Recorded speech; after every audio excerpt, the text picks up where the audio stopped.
you've come up with this project, the Cabbage Island, I think it is. Can you tell me a little bit about the history behind this and how you ended up getting involved with this street artist called Woskerski?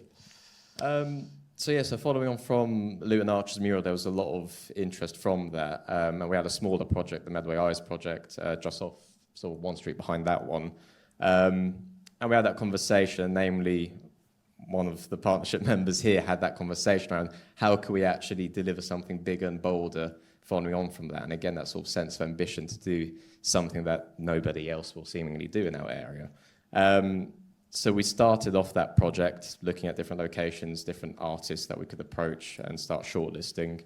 And what was quite important as part of this mural project is around having local stories that we can try and creatively intertwine into those sort of creative depictions. So this one is depicting the sort of story of Cabbage Island.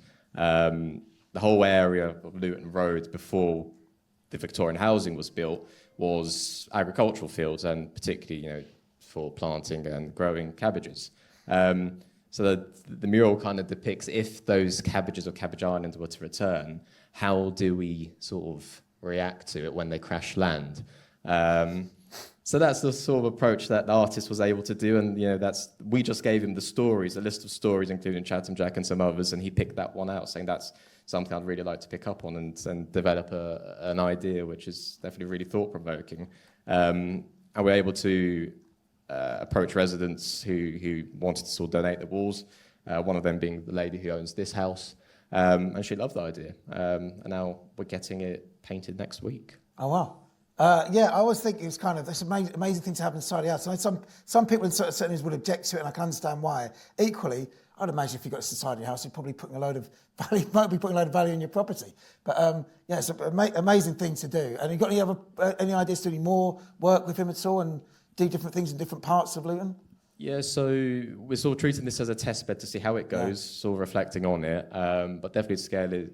The sort of ambition is, again, to upscale it and keep on doing more, because ultimately we'd like to have a trail of murals across the area to, again, sort of depict stories and different moments of our history in thought-provoking ways. We've got all sorts of projects that we're sort of reflecting on at the moment, saying, okay, which are the ones that we want, particularly the successful ones, trying to really turbocharge as we sensibly spend out. So that's really the aim at the moment, that we're having that sort of, the fountain, the driver fountain. So if you go back to the mural, actually, on Luton Arches, in the middle of that, there's the fountain. That used to be at the Luton Arches in front of the railway bridge. And that's been a conversation since the project, The Big Local, started in 2012. That was well before I was involved. And that's how I was made aware of Arches Local, through the local press stories about their ambition to try and get this fountain back to the Luton Arches.